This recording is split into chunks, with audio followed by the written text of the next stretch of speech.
Welcome back to Sideline Scoop. I'm Connor Thompson. I'm Ian Hansen. And I'm Michael Grenier. First topic today is girls basketball. Do you think their loss in county will negatively impact them in the future? I don't think so. I think Coach Ramey is a really good coach and will kind of get them together.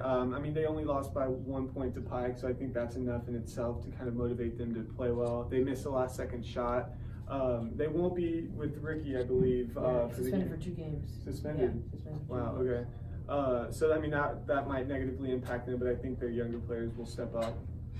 Yeah, I think they should have won the game in the first point. I think that's why a lot of people, including Ricky, got so angry. Right. Because that was a team that they've already beat early in the year, and they know they can beat them, but they ended up losing. And it was a county championship as well, so I'm sure that fueled the little rage that happened at the end of the court at the game. But hopefully this will fuel them to play better, and now they know what a loss is like, so it's better to get a loss now than in the actual tournament. Yeah. What about boys basketball? They're currently 2-2. Do you think they'll stay around 500 or go up or down? I hope they stay at 500. The MIG's really good this year, so they're going to be playing some really, really good teams during the meat of the season. So hopefully they can stay even, but it's going to be really tough. I think this game against Carmel is going to say a lot about who they are as a team. They are young and they need to still learn how to play together. But they've finally, Hamilton Southeastern, they lost to them and they're now 6-0. Carmel's 5-0. So I think they know what it takes to beat a good team. They lost to Hamilton. So, I don't know.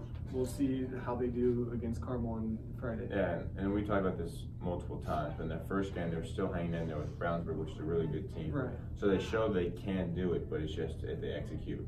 Yeah, and HSC, they came back from 26-2, so. Yeah. Right. Okay, do you guys think wrestling has the talent to win county? I think so. Jamaica Walt's one of the best wrestlers. He's #1 in the state for his weight class, so that always helps. And with strong leadership from people like Bradley Harrington and Skyler Blackwell, who are both very good wrestlers, and Skyler really leads the team. I think they can do it.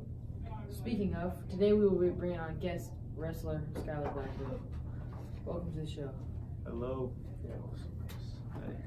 So just a few questions for you. Do you have high hopes for a state run this year? I really do. I see it. A lot has happened this season that's really gave me the sight that I'm destined for this. Has the team changed since last year? Last year, we didn't have as many seniors towards this year. Majority of our varsity lineup, I want to say, is seniors. So that means we have a lot more leadership. Yeah. So before a match, what's your pre-match warm-up routine? Pre-match warm-up routine. I gotta listen to Sia Chandelier every single match. Just get in the mood, meditate and think about everything that I'm gonna do. What about a pre-game snack? I was thinking that too. Pre-game snack. I do like the naked grin machines and probably oatmeal raisin granola bar. So, towards the future, do you plan to wrestle in college? I do. I plan on wrestling at IU. And what made you pick IU out of all the schools there?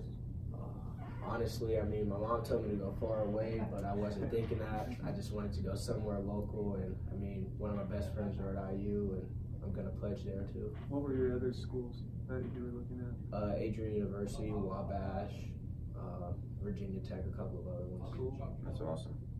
Well, thank you for being on the show. And good luck in the rest of the season. And make sure you tune in next week. Thank you.